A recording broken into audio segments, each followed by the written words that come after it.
On today's show, Dallas waits. They're in waiting for the KD Kyrie trade chaos to continue. Can they get in on it in some way, shape, or form? Do they want Kyrie Irving? And why did the Mavericks not sign Goran Dragic? We'll try to explain on today's Locked On Mavs. I'm Luka Doncic, and this is Locked On Mavericks podcast. The Dallas Mavericks are NBA champions. Bang! Bang! It's good! And the Mavericks have won the game! If you don't believe, you shouldn't be here.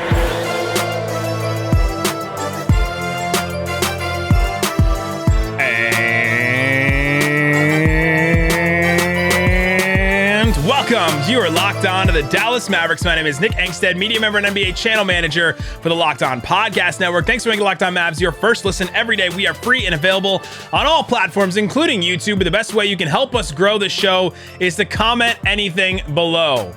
Put your free agency questions in there. Let us know what you think about JaVale McGee. What do you think about the Dragic signing? What do you think about getting Kyrie possibly? There's all kinds of things you could put in the comment section. And joining me, as always, my co-host, writer, and contributor at Mavs.com, the third eye irritant, the one more thing king. What you got for me, Isaac Harris? I feel like we haven't talked to each other forever. And it's only been a weekend. It's been 2 days. It's been 2 days, but it's like every day is something new with the NBA.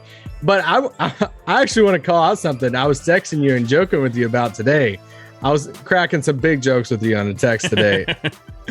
The 180 that Nick has done on Jaden Hardy is unbelievable. It went from the second round swing. I don't know. Go back. Go back before that. Go to our draft profile. How out of on him I was. And, oh my God. And I was texting Nick today. I'm like, wow, Week of YouTube has done wonders for you. The Kool-Aid is strong. Now, listen, I'll preface this by saying I like the Hardy swing, but Nick's firing off tweets yesterday like, are the Mavs doing this? Because I'm getting excited about Jaden Hardy minutes next year. Okay. I would like to clarify for everyone listening and watching. I do have COVID, so everything I say and do over the last 4 or 5 days doesn't count. It can't be held against me. I told Nick, I was like, I'm going to blame you if Hardy comes out and is a chucker and he's like inefficient or something and they're not playing him and the fan base is just throwing a fit. And it's like, I'm blaming Nick for that. I'm excited for him. I think it's just going to take some time. Just like Nico said, I think he's raw. It'll take some time. All right. On today's show, we're going to talk about the Kyrie Irving rumor. We got an actual kind of rumor, like that I can use the button rumor. And then we'll talk about Goran Dragic because that was the pinnacle of MFFL's Mavs fans just losing their collective mind. And Slovenia fans. About something in free agency. Like Mavs fans collectively do things, right? But the one thing that they do the best, I think, is lose their minds. No, just lose their minds during free agency in one way or the other. But all right, let's start with the Kyrie Irving rumor. Or let's start with a couple of news notes that come up. Something to watch for today, Monday, July 4th. Happy July 4th. Frank Ntilikina's contract becomes fully guaranteed today. So if they decline his contract or they, waive him or whatever, something is coming. They'll need the extra roster spot, something, because they fully intend to keep him, according to Mark Stein and according to everybody. It seems like they're going to keep Ntilikina, but that's something to watch for. And then we've also talked about a little about this before, but the Mavs have brought, according to reports, the Mavericks are bringing back Theo Pinson on a minimum deal, and so they brought him back, and so he is to be considered as one of the spots too. Hashtag more than hype man. More than hype man. All right, let's get to the Kyrie Irving rumor. According to Shams Charania of The Athletic, the Mavs are looking into the possibility of Kyrie Irving. He said Kyrie Irving has several suitors, including the Lakers, the Sixers, and the Mavericks. Keep an eye out on the next couple of weeks. The big rumor that kind of came out over the weekend, besides the Gobert thing, was that the Lakers and Nets are renegotiating on a Westbrook for Kyrie Irving, some kind of swap. And so that may be something that happens, but we don't know if that's for sure. There's other kind of rumors with Westbrook. We'll see whatever the Lakers can get for him. What are your thoughts on the Mavs side of this with Kyrie? How do you think they get involved in this whole KD Kyrie? If you're watching on YouTube, one of my topics today is that Durant and Kyrie chaos ladder. It is a chaos ladder, right? And and in chaos, there is a ladder that you can climb, and the Mavs can get on this. They may not get to the top rung and get KD or Kyrie, but they can do some other things below it. What are your thoughts on that? Well, I mean, you guys are listening to the same thing we are, reading the same thing, that it feels like the league is kind of on pause right now until this Durant stuff shakes out. There's been so many names out there on the trade market. Except Minnesota was like, nope, let's do the biggest trade ever for Rudy Gobert. We got to talk about that at some point this week. But it's like there's people's names out there, like John Collins. We heard his name forever. Now he's just not traded. And he was the one guy going into the draft that was like definitely going to get traded and still hasn't. So, and there's, still free agents left. So it feels like everybody's just waiting on the Durant stuff to just unfold, including Dallas, which let's see how they can get involved with that. And the Kyrie angle there's so many different angles we can go down with Kyrie, but if you're Dallas, there's like two angles to look at it from. If he's an expiring contract, if his value's super low and you want to go into it and say just money aspect alone, if it's, hey, Tim Hardaway and Bertans, that's the whole thing. It's like, then you free up money moving forward. You take the swing on a talent like Kyrie. We know we don't even have to say and go like everything off the court with Kyrie.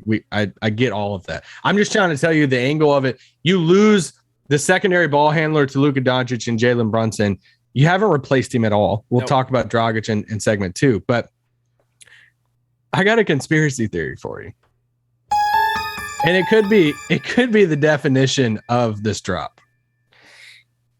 All right, prepare yourselves. Oh my God. I will disclaimer this right off the top. I don't think this is true, but let's have fun for a second. Okay. So Dallas goes after Kyrie and says, hey, all right, the value's low. You don't want Russell Westbrook, and we'll give you Tim Hardaway. We'll give you Bertans. We'll throw in Josh Green, whatever. And it's like, we'll get Kyrie. Expiring contract. So all of a sudden, now you've created all this cap space for next summer. The only people on your books at that point is Luka at 40. You have an expiring Spencer Dinwiddie. You have Dorian and Reggie. Reggie's expiring. You have JaVale McGee and Hardy. Equals out to around $94 million. So about $30 million under the cap. Well, there's one guy that has not done an extension yet. There's one guy that's going to be a free agent next summer that is expressing the desire to play with Kyrie Irving right now, that has said that Luka Doncic is his favorite player in the league. And if there's one guy that would want to push all the chips in Mark Cuban, maybe a relationship with Nico Harrison, if it's the galaxy brain take of we're going to go get Kyrie right now, he's going to be expiring. We'll have his bird rights. We're one Spencer Dinwiddie contract shedding away between being able to sign LeBron James straight out, bring Kyrie back with bird rights and say, hey, Luka, we have the guy that you watch playing growing up. Here's LeBron and Kyrie in Dallas. Let's go win a title. There you go. That was the sound of my head. My brain exploded. CBA Mavs, don't DM me and tell me how wrong that is. I'm just telling you. That's my conspiracy theory, that they're going to try to get Kyrie now. LeBron's not going to re-up, and the whole little tricklings are going to come out of like, LeBron, Dallas, Luka, Kyrie. My first question was, do they have Kyrie's bird rights? I guess they would, since they're not signing him to the 1 year. He opted back into that 1 year, so it's just like trading for a free agent, or just like trading for a player. So let me give you the hypothetical lineup then. That's wild. Yeah, give me the lineup. Luka, Kyrie, Dorian, LeBron, and JaVale, with Reggie Bullock and Hardy off the bench. Hardy, clutch client. And then it's vet men's at that point. But if there's two guys that you already have on your roster, or three guys you already have on your roster that fit with Kyrie and LeBron, it's Reggie Bullock, it's Dorian Finney-Smith, and it's JaVale McGee. JaVale, who's obviously won a title with LeBron. LeBron, who has played under Jason Kidd for a few years. Wow, LeBron wanted to play for Jason Kidd too in LA, and the Lakers wouldn't do it. So there you go. There's one side that loves aggregating our pod. There you go. I just gave it. Wow. There you go. LeBron James potential, the long play. I'm just kidding, guys. It's just a lot of fun. Long play for the Mavs on that one. This is taking too long. All right, so my mind's going all these places. I don't know. You took me down that path, and it was well worth it at the end because if the Mavericks have LeBron James in uniform and you have to cover him every single day, it would just make my day every day. I don't even know how I would feel. I don't know. Coming up, let's get into this Kyrie situation more. How else could the Mavs get involved? In a smaller way, let's talk about, because it seems like it is holding up anything else the Mavericks thought about doing in free agency. So how else could they get involved? Nick's saying, in a realistic way, all right? Isaac, you just did your thing, but let's be honest. I'm all for the conspiracy theories and the chaos. You know I'm all here for that. Let's talk about all that coming up. But before we do, let me tell you about BetOnline. It's the best place to check out the odds and lines inside of sports. Go check it out. See what they have this weekend. They had the NBA like championship odds. They have it right here. The championship odds. Number 1 all of a sudden. I bet the Nets have went down. The Nets are down to, where are the Nets? Come on, Nets. Plus 4,000. They're behind the Timberwolves, the Raptors, the Mavs. They're above the Pelicans, Hawks, Bulls. They're like in that range right now still. But number 1 right now, the Phoenix Suns, plus 600.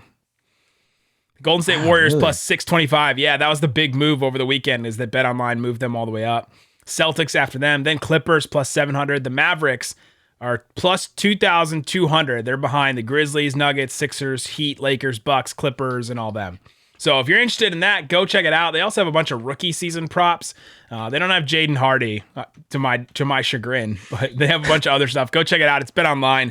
It's where the game starts. All right, Isaac Harris. We're getting back into this Kyrie Irving, Kevin Durant, chaos ladder, rumor mill nonsense, because there's a lot of stuff that could happen with it. What are other ways you could see the Mavs getting involved in a KD Kyrie potential trade to other places? Oh my gosh. I mean, there's so many different variations of it. If, let's say they want to stay together. I know the whole, the Lakers have been thrown out. It's like, all right, if they stay together, then they can go to the Lakers. Well, what if they want to stay together and go to Phoenix? And it's like, then Phoenix is calling around. If Phoenix is really committed to it and that's the price, I mean, I don't know if that's going to be the price for Katie. Katie's like, I got to play with Kyrie still. It's like, what if Phoenix has to shop Chris Paul around?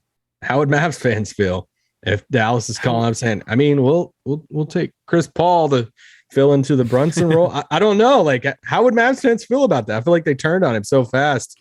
They'd be back. They'd be all, the way that they've responded to free agency, they'd be all back in, I think. Yeah. So with the Kyrie stuff, it's so hard. It feels like the Durant thing is going to be separate from Kyrie. And then, I mean, somehow the freaking Lakers will probably they'll trade Westbrook for Kyrie and it'll just be stupid and dumb. And they'll get Joe Harris in that too somehow and be like, oh, really? But the Durant the Durant fallout is the one. Could I see Dallas go after Kyrie? I actually could. I could see that. I could see it from Mark Cuban's angle of, hey, we just lost Brunson. We got to make some type of big swing to stay. Like, there's so many teams in the West that have gotten better. And we talked about it on Friday's pod that I don't know how I feel right now. I'm not in the camp of all the Mavs are still better. I'm not in the camp saying the Mavs have slid down the standings either. But I think it's safe to say I don't think they're in the upper echelon of the West, especially after some of these moves that's already happened. So I can see him swinging for Kyrie and making it about the talent, but it really being about the salary cap savings moving forward. You wouldn't say they're a top 5 championship contender at this point going forward? Top 5? No. Yeah. Oh, okay. No. I don't know if we remember. If Brunson stayed, that'd be a little different. I don't know if we remember that from last week, but yeah. I remember it, but that was when Brunson was still staying, I think.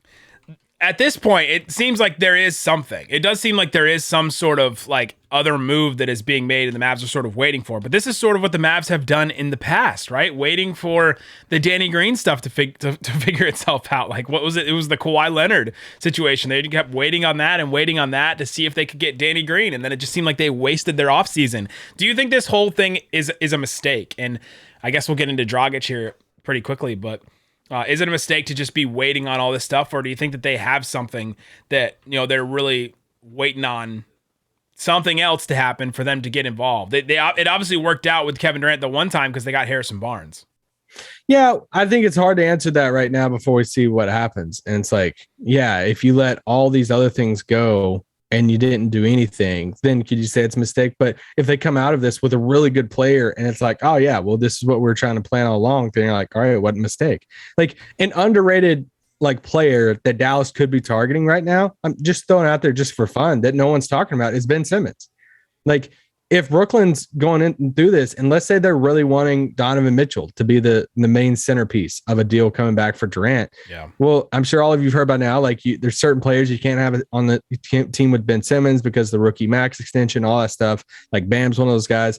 But like Mitchell's one of those guys too. You can't have two players on the same team that have both gotten a max extension off of their rookie deal, right? So like they can't traded there. So both been traded there. So like Ben Simmons could play with Luka because Luka got it from the team that drafted him. Yeah. So like, what if that's like their underrated, under the radar type of, hey, this whole time we've been waiting to pounce on something like that. And if Brooklyn's and I don't even like, I'm not even talking about the basketball fit and like analyzing all that, but that would be a bigger name that if Dallas swooped in, it's like, oh, Brooklyn had to make room to bring in Mitchell and all these picks and like another player, and they had to ship out Ben Simmons. Oh, wow. Dallas weirdly walked out of this with, a 6'10" Brunson. Like what is happening? Like well, not really, but not really. I'm just kidding. But like, that's the type of thing that could Dallas be thinking of something like that. Like there's bigger swings like that I wouldn't be shocked if Dallas is trying to pull something like that off. And one of the reasons why we think that something like this is happening, one of the reasons why people are like saying that the Mavs are waiting on some stuff is because of the Goran Dragic news. We've been waiting, and I kind of even had penciled in my offseason, like, oh, I did too. My roster, I had one of the open roster spots. I just had Dragic's name like in italics just sitting there because I thought for sure he was going to come to the Mavericks this year, especially after they lost Brunson. Because I thought, okay, well, they're bringing in another ball handler. They have a role for him. Instead, and Trey Burke's gone. Instead, he goes to the Bulls, and the Bulls have 1 million guards, and they have Levine and like DeRozan too. So it's a really interesting fit for him there. There may be something else happening with the Bulls that we don't know about yet, but this is how the whole Dragic situation happened. The day before he got signed, Mark Stein tweeted that, one Mavericks roster note, Dallas essentially has one spot open left and has Wade leaving it open. While Dallas has shown interest in Goran Dragic, it still has a clear need for wing additions and could wait to see if an unexpected option to address that surfaces. And so that makes it seem, okay, they don't think they need Dragic. They still are on the idea of that they don't think they're desperate for Dragic.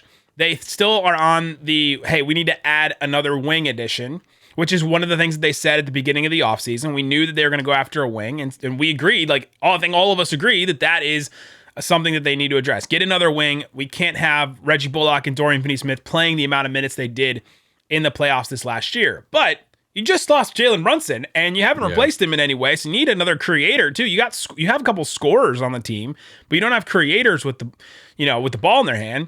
And so then Dragic goes to Chicago on a vet minimum deal, like literally a minimum. The Mavs, it's not like they paid more money for him. And I already went over how many guards they have. It's not like they have a better role for him. And so on Twitter, Mavs fans just imploded, like just imploded and went nuts thinking about it. I don't understand passing on Dragic unless there's something else to be done. And then the thing that took it the next level for me, like there's the Mark Stein rumor that says they're waiting for something else unexpected, to address their need. Dragic goes somewhere else. Mavs fans are imploding. And then Mark Cuban on his Twitter likes a ton of tweets, like, I don't know, 15, 20 tweets.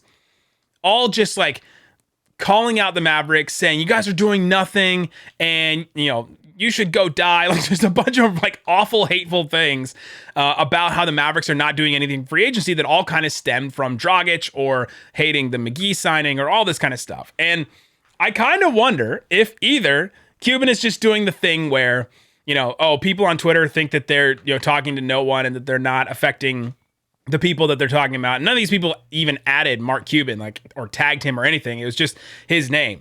And so you wonder if he's just like the tweet just to say, hey, I see this stuff. You're not just, a person screaming into the void, right? Like, I see this. Or there is something, and he's just sort of like, you guys don't know anything. I'm just going to like all these tweets because you guys don't know what you're talking about. We're not doing anything. Oh, you guys don't know that in like 3 or 4 days, we're getting I don't know, whatever, Whoever it is, Kyrie or whoever it is. And so I kind of wonder if that's what the Mavericks are doing. So coming up, let's talk about that. Let's talk about them not going after Dragic and sitting around and waiting for something to happen unexpected, and what it could be, and some of the intentions of the Mavericks to address their roster in the offseason. So we'll talk about all that coming up. But before we do, let me tell you about RockAuto.com. With the ever-increasing number of makes and models, it's impossible for your local dealership to just have all the parts that you could need. How could they have them? They have everything on Rock Auto, and you can get them delivered straight to your house. You have, let's go to a Ford 2022. They got all kinds of stuff. 2022 Maverick, just because. I don't know. Let's do the electric one. Oh. They have everything for it. They have wiper blades. You want to know what kind of exact wiper blades you need for your car? They have them at Rock Auto. You want to know what you need for your suspension? They have all that stuff. They have steering. They have stuff for interior. Like, they have everything, and it's all specified specifically for your car. And then they also have a couple options for you, and they're always going to be priced way lower. They have floor mats. You need to replace your floor mats. They have those easily for you. You don't have to go find like a generic one and then it doesn't fit and then you have to cut it a certain way. They have the exact one that you could use for your car. So go check it out. It's rockauto.com. When you get to the end, tell them that Locked On sent you, and we'll get some credit for it. So check it out, rockauto.com, and get the parts you need for your car. All right, Isaac Harris. We've been talking about Goran Dragic, and the Mavericks passed intentionally on Goran Dragic for whatever reason. They have a roster spot open. They have the vet minimum. You can offer that to as many players as you want. Mark Stein reported that they have shown interest in Dragic, but they decided to put their need for a wing ahead of getting Dragic, another creator, another ball handler. What are your thoughts on that, first of all? Yeah, I'm curious on it because this is just, how many times? Like, can we count them on one hand anymore? Or is this like going to the other hand at this point? Did it for months last year. Of Dragic watch in Dallas. Like, let's just give up on it. Let's not do it again. At least it was over quickly this year. Yeah. I really did think it was going to happen, though. Just anybody. And I don't know. It's kind of weird that you look at some of these these strong reports and like what is behind some of this, like the Jalen Brunson to Dallas stuff, so strong, and then something changed. Dragic, locked in, so strong by a lot of people, something changed. Like different sources too. Like I heard McMahon talk about it, on the YouTube thing with Windhorse. Mark Stein reported multiple times, like just in the bag, and now he's going to Chicago. And so I'm so intrigued by there has to be reasons that we might not ever know. But yeah, from a fan perspective, I was waiting for it. I thought it made a lot of sense too, because to have that other ball handler, and if Dallas goes to the rest of the offseason and they don't add another guy who can create or handle the ball, I think that will be a mistake. And that's just me personally, that I think that you did unlock something with a third guy, with getting Dinwiddie. I was so high on that Porzingis trade. I remember I was sitting there trying to lead the charge on our ceiling did not go down, when a lot of people were saying, because it was so important, I think, to add that third guy, and it's Spencer Dinwiddie that can handle the ball with Brunson and Luka. And if we go back to if they go back to, hey, it's Luka, Reggie Dorian, Christian Wood, JaVale, and then Dinwiddie will be our one guy off the bench. I just think that's a little dangerous. And I think you're yeah. I just don't want to. It's like they have scorers again, right? Like they have, like, Christian Wood is going to be a scorer on the team. He's probably going to average 20 points a game. Tim Hardaway is probably going to average like 15 points a game off the bench. They have scorers, but they don't have these creators, like something with the ball in your hand. Like the reason why Brunson was so effective for the Mavericks is he could fill both roles. He could create for himself, and he could, create for others a little bit, but he could create for himself and get his own shot. Like Tim Hardaway Jr. doesn't do that, right? It's just a different kind of role. He has to be set up a little bit. There has to be some plays run for him. There has to be some kind of movement and stuff like that. Brunson, you give the ball in his hands and he's like, all right, I'll go score like 18 points in a playoff game. That's tough. That's what felt like unlocked, like getting to the rim. I don't want Tim trying to get to the rim. I'm sorry. Like that. No. I just don't like catch and shoot, like all that. Like that's the type of stuff. So I'm still holding out hope that they're at least going to add somebody. If it's not another starter quality guy, it's another guy who can come off the bench. That's why I thought Dragic was just an easy layup. Like for a vet man, like I wasn't in favor of him just being the Dinwiddie replacement and asking 37-year-old Dragic to give you, 25 to 30 minutes a night. I wasn't in favor of that, but to be your like fourth guard, like to come off the bench and like, I thought it was an easy thing. So, I mean, yeah, I'm confused. I wanted him on the team. If we're ranking things that we're like upset about or confused about, it's a little bit lower on the list. But there's still some realistic things out there that I think they could pull out. If they don't swing for something big, there's a couple, like one of them is that wouldn't shock me at all. If they're waiting for the Utah fallout of things is Bojan Bogdanovic. Yeah. Like it seems like such a natural fit for Dallas. He gives you some playmaking. He's a wing. He can defend. Luka just kicked his ass in FIBA. but like, that's the type of, he's on an expiring contract. We don't know what Utah is doing right now. Well, yeah, we'll see if they trade Mitchell and there's moving parts. He's the type of guy that Dallas would go after, I think, and say, hey, you're a vet. You can come off the bench and you would kind of fit both another wing, but you can score and you can like run some pick and roll through him. And so like, I like him if it's just like a simple trade like that. And then a smaller trade that if you're like, hey, Isaac, what's one trade that you had to put money on right now to happen? I would say Kobe White for Dwight Powell straight up. That's a little scoring. That's a little creating off the bench. If that's the only thing they do, Mavs fans might be in Victory Park, but in not like a good way. But that's the type of like pitchforks with Mavs man's head at the end of it. But that's like a smaller move that's like, oh, okay, like we at least did something type thing. Matisse Thybulle is a name, like if they keep saying a wing edition, they've been connected to Matisse Thybulle a ton. So if somehow they get him in all this, that's not worth it to me, right? Even though he's been all defense and he'd be great. I like him. He'd be a great wing addition, but I would rather have another creator because of how well that offense worked. How many times did they play Luka and Brunson and Dinwiddie all together because they needed three creators, and that just helped their offense so much that I don't understand this prioritizing a wing addition over a ball handler when you just lost so much ball handling and creating from Jalen Brunson. And the big topic was still, even with Brunson and Dinwiddie, Luka's doing too much. We're asking too much of Luka. Like, it's still the same conversation that they're asking too much of Luka, too much creating, too much all this, that all these guys need to be set up. Nobody else can do anything with the ball in their hands. And as soon as they add somebody like that, and Brunson takes a step forward, they go to the Western Conference Finals. Like, so finally it breaks through because of this method. And then they just abandon it seems like, at this point. So that's where I'm confused. And so that's why I think that there's another move to be made. They're waiting on something. That's why I think Cuban liked all these tweets. Like, I'm going to go straight conspiracy theory with Mark Cuban liking all the tweets that he liked it because he knows something is coming. It just depends on what it is. And if it's not big enough and it's not enough of, if it doesn't address their need enough, then people are going to be upset about it anyway. Mavs fans, again, collectively lose their mind during free agency. But yeah, but that's the thing. It's like, I know we said on Friday, it's like, I'm waiting to, if we go into the first, like if we go into media day and it's the same type of roster construction, then I think roster. We're like, we're having these big questions, but I really don't think, and I could be wrong, but I just really don't think they're going to come out of this offseason with this same roster. I think something's going to happen over the next few days. Whenever this stuff unfolds, something's going to happen, and they could pull off both. They could. I think that would probably be the goal of it. If I'm Dallas, is, hey, can we swing a trade to where we bring in another ball handler and another wing in that? That'd be awesome.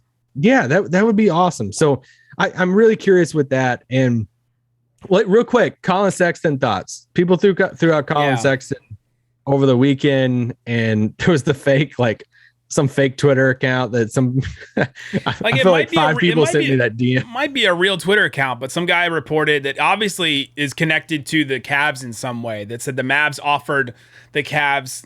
He's connected to the Cavs in some way. Like, he reports about the Cavs or something. I thought he was a ghost. I thought he was like, but it really seems like a fake. It really seems like a fake account. That this is where this rumor kind of came from, is that the Mavs offered Colin Sexton a $21 to $20 million a year kind of contract, and that the Cavs weren't going to match. And you're like, okay, first of all, just the way that salary cap works, like Colin Sexton's a restricted free agent, so the Mavs would have to sign him to an offer sheet, but they don't have cap space at all. Like, even though they lost Brunson, they don't have any cap space at all to sign a guy to an offer sheet. So they would have to like dump some contracts, then sign him to an offer sheet, and then so there's and even if it's a sign and trade, when you sign and trade, you become hard capped. And for Dallas to even do that, you would have to shed contracts to take on a $20 million contract that would be under the hard cap. Like it would be super hard. It's so complicated to try and get Colin Sexton. So that's why that rumor didn't make any sense to me, because that literally just can't happen yet.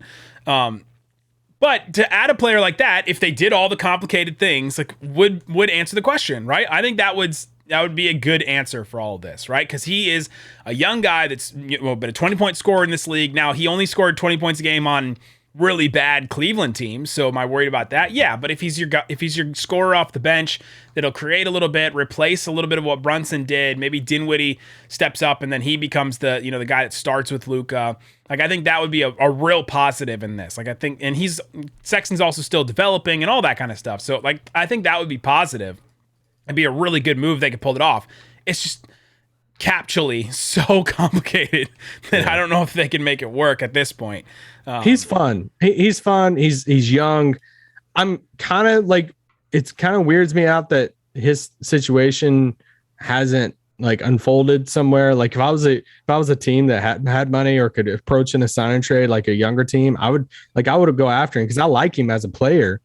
The thing is, he's kind of in the same situation as Ayton. And I was talking to Brendan Clean recently of Locked On Suns, and he's like, I don't get why there's no market for DeAndre Ayton right now. And the center position has just kind of been so devalued. And then there was a story about him with the video games and all that kind of stuff. And like, there's just all kinds of weird stuff. I don't care about that crap. I don't care about that either. But I do think that maybe there's like some 50, 60-year-old dudes like working in front offices that read that story and are like, oh, video games are destroying this generation and all this stuff. And like, don't see the commitment to basketball, and then see him also like, clashing with Monty Williams, the coach, and are turned off by him. But he's been so devalued that there isn't one. There's also just not teams with cap space out there to offer him a sheet. And so the Suns are basically, who are the Suns bidding against right now? And so the same thing with Colin Sexton is that who are the Cavs bidding against for him right now? And he's a scorer, like a straight scorer, and straight scorers in this league have to be either super incredible and be like a max guy, or you're just like a 6-man, Lou Williams type that is brought off the bench. And those guys aren't as valuable. Like, those guys don't get the max contracts. And so, they're not going to give Colin Sexton what he wants probably. And so there's just a bunch of reasons for that, why he hasn't been even signed yet. And I don't know if the Cavs want to keep him or not, because he wasn't really a big part of their, resurgence this past year. Maybe there's a reason for that or not. And they just committed to Darius Garland, like the biggest contract Cleveland's ever given anybody. So, and with Ayton stuff, like, I'm sure if he wanted to take less than the max, he would already been signed. Like, if Ayton did, he does. Yeah, if Ayton's wanting the max, there's a difference between a no market and no market at the max, and I think that's where he's at. I think teams would be interested, but it's like, do we really want a max? Unless you're Minnesota. Minnesota can only pay so many centers. So. I think they would still take Ayton. They also probably still want to sign and trade him somewhere and get into this KD stuff. And so now that's why nothing's happened, right? Even though everything's dried up. But let's do something quickly, because I put this together and I talked about this in our JaVale McGee episode that we recorded. Remember when I was kind of against some of the things they did in JaVale McGee, and I was kind of questioning about why they gave him so many different incentives. Yeah. Okay, there have been 3 players. I didn't know we were coming back to this. we're going back to it real quick. There have been 3 players that have been signed, and one of my questions was, could they have done anything else with this space? Right? They went after JaVale McGee. They really prioritized him. They gave him the incentive of the 3 years, player option in the last year. They gave him basically all of the, the mid-level that they had. So would you rather have these players? Otto Porter got signed to Toronto on a 2-year, $12.6 million deal with a player option in the second year. So the same amount of money that JaVale got, plus the player option in the second year, and only 2 years for him. So Otto Porter, then Bruce Brown got signed to Denver, 2 years, $13 million with the player option in the second year, and then DiVincenzo got signed to the Warriors, 2 years, $9.3 million.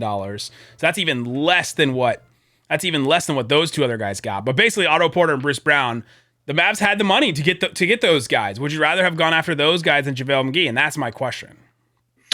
Bruce Brown for sure. No on Dante. and probably Otto. When we did our taxpayer mid-level exception guys, like candidates, I had Bruce Brown written on my list and put him in the he's going to get paid too much category. Like I was really surprised by that contract that he didn't get paid more. But he went to Denver, and that's a great pickup for them. Oh, incredible pickup for him. Something else, though, is this is what a lot of people like lose whenever we're talking about these things. We don't know if Dallas didn't want them. Like, yeah, they could have tried. Yeah, they could have made the call night one and said, "Hey, we'll take Bruce Brown over JaVale," even though we know they were interested in JaVale. We don't know that, so it's not as simple as they said no to Bruce Brown for JaVale McGee, but people in that same range there. Yeah, there are a couple there. Not a ton, but yeah, Bruce Brown, Otto Porter, I think I would have taken them both over. And apparently Otto Porter just went because his wife like loves Toronto, or his partner like loves Toronto. Smart move, Otto. She's like super into Toronto, and like, okay, they wanted to go there. Maybe Bruce Brown, one of his family members, just loves the mountains. We don't got any of those over here in Dallas. So I just wanted to bring that up because I thought it was interesting. It was my big question. And so I would rather have gotten all three of those guys, Otto Porter, Bruce Brown, or Dante. I thought you were about to give some, like, you were coming around on JaVale's signing. So I was like, oh, he's going to talk about how these are the only three guys. And if they couldn't have gotten those guys, then I think the signing was fine. I still think it's weird that they gave him all the incentives, but I like the JaVale signing. Y'all know that. But I think as a player, it's going to work. It's going to be great. Well, I'm just interested to see what it's like in year 3. All right, there you go. We got a lot of stuff over this next week. There's going to be tons of free agency rumors. We'll have them every single day. Also, we're going to do a bonus episode we're going to do just a bonus clip on the FIBA stuff with Luka and Slovenia and all that. So if you want to see anything about that, go check it out on our YouTube channel. One more thing. How many people will clip my Kyrie rant about the Pastor Isaac thing if Kyrie comes to town? That was the stupidest thing I've thought about that over the weekend. I'll clip it and I'll play it for him in his press conference. Yeah. So, hey, if you want to, no. Thanks for making Locked On Mavs your first listen. Now go make your second listen. Locked On NBA. Jackson Gatlin has great stuff for you. Three interviews with our local experts. Check it out. Locked On NBA on YouTube or wherever you get your podcast. Guys, thanks so much for listening to Locked On Mavs. Good job. Boom.